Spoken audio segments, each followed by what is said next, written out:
Wesh la famille, j'espère que vous allez tous bien, j'espère que vous vous êtes tous remis de la soirée d'hier soir et de cet événement de fou.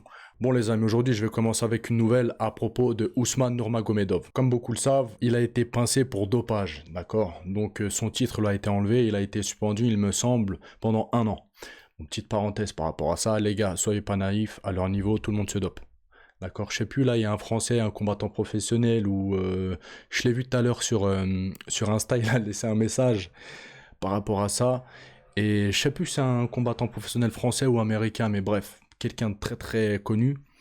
Et il disait que le truc, c'est pas de savoir c'est qui se dope, c'est de pas se faire choper, de pas se faire pincer, c'est ces termes.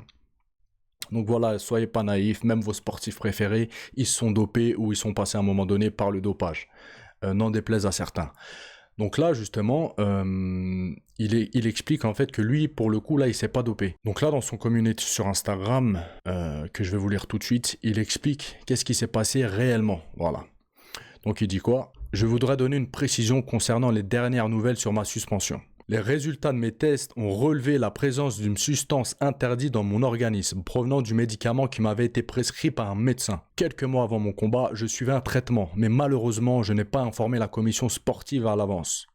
Je tiens à préciser que la commission sportive de l'État de Californie a mené sa propre enquête approfondie, à laquelle j'ai fourni tous les documents nécessaires, les notes du médecin et les certificats médicaux, grâce auxquels la durée de ma suspension a été réduite à 6 mois au lieu de sanctions plus longues généralement données dans de tels cas. Donc voilà les gars, ça va faire fermer des bouches, d'accord, à tous ceux qui disent « Ouais, si lui il s'est fait pincer, Islam Makhachev il va se faire pincer, machin, nanana, toute la famille c'est des dopés. » Voilà les gars, le mec il était malade. Il a pris des médicaments, il a fait une erreur, c'est pour ça qu'il mange une suspension, parce que bon, moi je suis asthmatique par exemple, si je suis combattant professionnel, il va falloir par rapport à ma Ventoline que je donne des justificatifs parce que c'est considéré comme dopage. Donc c'est la preuve que certains médicaments, certaines substances peuvent être considérées comme du dopage, même si c'est pour des vertus médicinales on va dire. Donc là c'est ce qu'il explique. Donc fin de la parenthèse les gars, fin de la parenthèse, il est suspendu 6 mois, il a pris des médocs considérés comme dopants parce qu'il a été malade. Venez pas rajouter islam, machin, nanana. Maintenant, on va passer à la deuxième actualité du jour, les gars. Personnellement, je suis dégoûté. C'est à propos de Francis Ngannou et de John Jones. Bon, Dana White, il est clair, les gars, il n'y aura pas de combat. Donc, en fait, il dit quoi? Il a été interviewé, il a répondu quoi? Faut faire une croix sur le combat John Jones, UFC, vs Ngannou, PFL.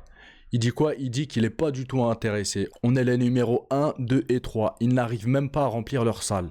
On voulait faire ce combat ici, ils n'ont pas voulu et maintenant on doit faire de la copromotion. Donc c'est mort les gars.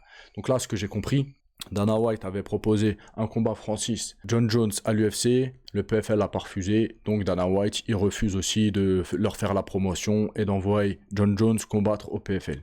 Pour le coup il a raison. Pour le coup il a raison les gars, ceux qui auraient dû lâcher le beefsteak c'est le PFL. Voilà, ils envoient Francis Ngannou, ils représentent le PFL, ils combattent l'UFC, machin, s'ils gagnent, truc de fou. Mais ils sont pas en position de force pour dire non à l'UFC. Genre, non, c'est pas Ngannou qui va venir chez vous, c'est John Jones qui va venir chez nous. Non. Donc pour le coup, même si le combat, j'aurais voulu le voir, j'aurais vraiment voulu le voir, pour le coup, Dana White a raison. Bon après les gars, c'est une histoire de centaines de millions d'euros, donc peut-être qu'il aura lieu le combat, d'accord. Si le PFL revient sur sa décision et s'ils se mettent d'accord s'ils se mettent d'accord entre eux, il y a moyen qu'il y ait le fight encore, que ce soit dans 6 mois, dans 1 an, peu importe, il y a moyen que ce fight se passe. Là, chaque partie, voilà, défend son bout de pain, fait la grosse tête, monte les muscles, genre, voilà, c'est qui aura le dernier mot, mais je pense que le PFL, il peut lâcher. Et pour la dernière actualité du jour, les gars, comme vous avez vu dans le titre et sur la minia, c'est Dana White qui parle de Baki Baisangour. Donc je vais vous traduire ce qu'il a dit. Le journaliste, il dit à Dana White, nous avons en France un combattant de 22 ans qui s'appelle Baki, qui est actuellement à 8-0. Et il combat la semaine prochaine pour la ceinture des poids welter au Ares Fighting. Et nous savons également qu'il était le partenaire d'entraînement de Khamzat Chimaev pour son combat contre Kamaru Usman. Qu'est-ce que tu penses de lui? Donc le journaliste, il dit à Dana White, qu'est-ce que tu penses de Baki Baisangour? Après, il lui dit, as-tu déjà regardé ce que Baki fait? Et es-tu ouvert à sa signature à l'UFC? Et là, Dana White, il dit quoi? Quelle était ta question? Et là, il lui dit, il s'agit d'un combattant qui était le partenaire d'entraînement de Khamzat Chimaev. Et là, Dana White, il répond tout simplement, je ne le connais pas. Mais s'il gagne, je le connaîtrai probablement. Et maintenant que tu viens de m'en parler, je dois aller voir ce qu'il en est. Et là, le journaliste, il lui dit, ok, est-ce que tu peux garder un œil sur lui? Et Dana White, il lui répond, ouais. Donc voilà les gars, pour tous ceux qui se posent la question, moi le premier, est-ce que Dana White a déjà entendu parler de Baki? Est-ce qu'il va signer à l'UFC, machin, nanan? Pour l'instant, il y a nada. Il est allé s'entraîner avec Khamzat. Khamzat, il a parlé de lui à personne. Il est inconnu au bataillon, d'accord? Donc comme Dana White a dit, si Baki devient champion de l'ARES, obtient la ceinture, il y a moyen qu'il s'intéresse à lui. Mais pour l'instant, voilà, il n'y a rien, il n'y a que Chi, c'est personne. Même s'il a fait le camp d'entraînement de Khamzat Chimaev. Au passage, on n'a aucune vidéo de Baki qui tourne avec Khamzat Chimaev. Pourquoi? Je ne sais pas, mais il n'y en a pas. Donc voilà les amis. S'il y a d'autres actualités, je reviendrai. Je vous souhaite un bon dimanche et je vous dis soit à tout à l'heure, soit à demain. Passez une bonne journée. Ciao, ciao.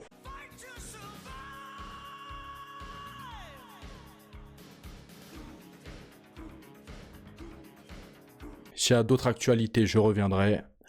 Je vous souhaite un bon dimanche et je vous dis soit à tout à l'heure, soit à demain. Passez une bonne journée. Ciao, ciao. S'il y a d'autres actualités, je reviendrai. Je vous souhaite un bon dimanche et je vous dis soit à tout à l'heure, soit à demain. Passez une bonne journée. Ciao, ciao. S'il y a d'autres actualités, je reviendrai. Je vous souhaite un bon dimanche et je vous dis soit à tout à l'heure, soit à demain. Passez une bonne journée. Ciao, ciao.